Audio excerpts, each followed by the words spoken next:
Morning guys, at ngayon na naman tayo nakakapag-vlog kasi busy rin tayo sa ating pagpapalaki ng ating tindahan at yung pagpapalaki din ng ating rolling business. And guys, kasi yung tindahan natin medyo inaasikaso ko, kaya talagang parang napaka tagal natin mag-vlog kasi hindi na natin maharap mag-vlog dahil pagpapalaki ng ating mga pinagkakakitaan, yung pinagkakabalahan ko guys, dahil yung tindahan natin ay napabayaan ko rin dahil hindi ko masyadong namomonitor. Kaya ngayon, yung ginagawa ko ay dinadagdagan ko din yung laman ng ating tindahan.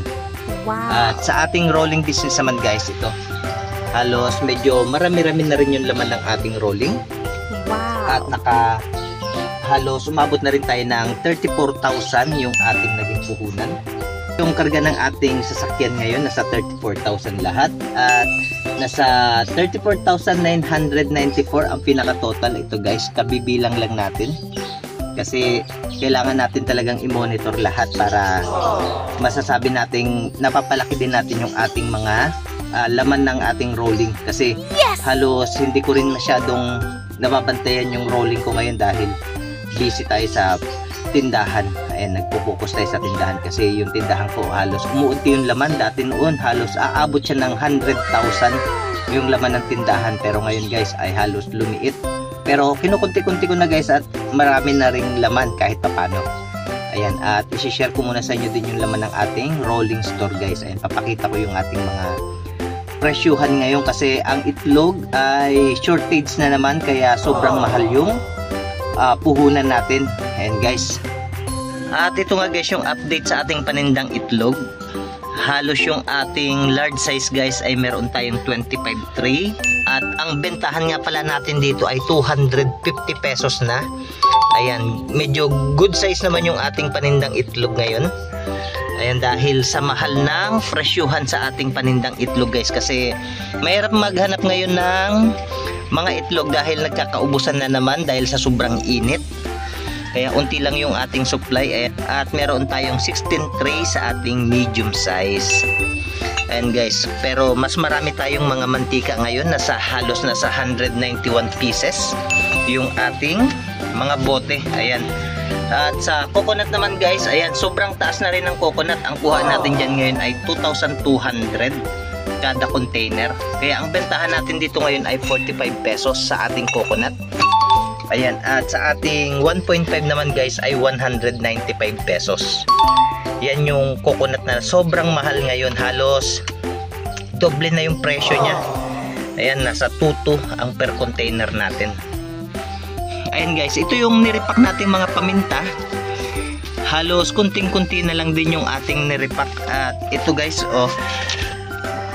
kung masipag ka lang mag-repack, halos makukuha mo na rin yung tubo mo. Kasi dito pa lang sa binili natin noon na 1,150 pesos na paminta ay nakuha na natin sa Pino. Ayan guys, kaya yung tinubo natin dito sa ating crack guys ay halos ito na yung pinakatubo natin na umabot din tayo ng 1,000 pesos din yung tinubo natin sa puhunan natin na 1,150. Ayan, dahil nakagawa tayo ng 55 pieces sa Pino at marami-rami din tong nagawa natin guys sa crack. Halos nasa 65 pieces din yung nagawa natin sa crack, kaya yung tubo natin halos doble din. Kaso nga lang kung ibebenta natin to guys ay medyo may katagalan lang ng konti, pero malaki yung tutubuin natin sa paminta na binili natin. Ayan guys, kasi ang mas mabenta talaga sa mga paminta natin, nangunguna yung ating crack. Ayan, kaya kung mapapansin nyo guys, nakagawa tayo ng 65 pieces pero nakapagbenta na rin tayo ng mga 20 pieces na paminta. Ayan, siguro guys ito mapapaubos natin within mga 2 weeks. Ayan, yan yung tansya ko lang, 2 weeks or 3 weeks, ganyan yung pwede natin siyang mapaubos. At ang sumunod sa paminta natin ay itong buo. Ayan, tapos huli na kasi yung mga Pino. Pambihira lang kasi may bumili sa Pino. Tapos ito guys yung mabenta rin sa atin yung Tina na asul. Ayan, halos araw-araw din nagre-repack tayo nito dahil marami yung gumagamit nito para paputi ng mga uniform nila. Ayan guys, sa bawang naman halos mabenta rin yung bawang natin, kaso Hindi kasi tayo masyadong makapag-repack ng mabilis sa isang araw nito dahil kailangan natin balatan at kailangan nating linisan bago natin siya kasi mai-repack. Ayan guys, yan yung update sa ating mga paninda ngayon na sobrang mamahal din ng presyo. Ayan. Pero dito pa lang sa mga paminda natin guys, konting tiyaga lang sa pagre-repack pero malaki yung kikitain, halos doble ng puhunan mo. Ayan.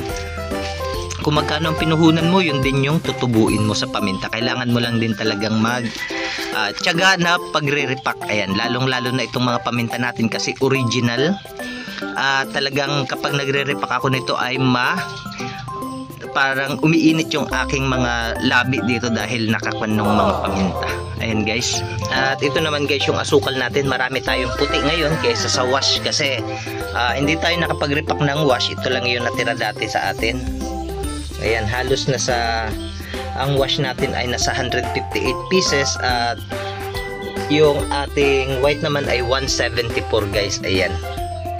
Ito nga pala yung ating mga palm oil na 1.5, halos nasa 48. Ayan, bote yung ating nagawa o 1.5. Ayan, 48 na 1.5. Kaya marami-rami din. Pero ngayon guys ay halos sa palengke kasi marami ang nagpa-price war. Halos yung punong-puno nila ay halos 135 pesos. Ako naman guys ay hindi ko kayang sabayan yung presyo nila kasi mayroon tayong expenses sa gasolina. Ayan guys, yung ating sasakyan. At hindi lang kasi yun ang expenses natin, gasolina. Syempre may mga maintenance pa rin yung sasakyan natin kaya kailangan din nating mag-ipon. Ayan guys, yung update sa atin. At ito nga pala yung bagoong natin guys, halos nasa 48 pieces. Ito pa yung imbiyahe natin nung nakaraan sa Pangasinan. Halos 2 box na lang yung natitira sa 11 box yung binili natin. Ayan guys, at medyo masasabi din natin na dito pa lang sa bagoong na binili natin ay nakuha na natin expenses natin sa gasolina plus yung ating biniling mga asin. Ayan guys, kaya kung talagang nababala kayo magnegosyo, malaki din yung tutubuin nyo basta mas marami rin kayong customer at mas mapabilis din yung pagbebenta ninyo sa mga customer ninyo. Kung mapaubos natin to sa isang araw, halos 34,000 din ito kung mapaubos natin lahat. Pero tingin ko guys ay halos kalahati yung maibebenta natin. Ganyan kabilis magbenta kapag nagro-rolling. Ayan. At ito nga pala guys yung katas ng ating paghihirap din sa sakyan. Di bali 1 year and 1 month na lang matapos na tayo sa ating pagbabayad dito sa ating sasakyan. Halos goods na goods pa rin naman yung ating sasakyan guys. Ayan, mapapansin nyo halos kunting gas-gas lang naman yung mga natatamo niya dahil mga customer natin ay halos nasa liblib din kasing lugar kaya hindi natin may iwasan. Ayan guys, marami na siyang mga gas-gas pero minimal lang naman yung mga gas-gas niya, minimal scratches lang naman guys. Ayan.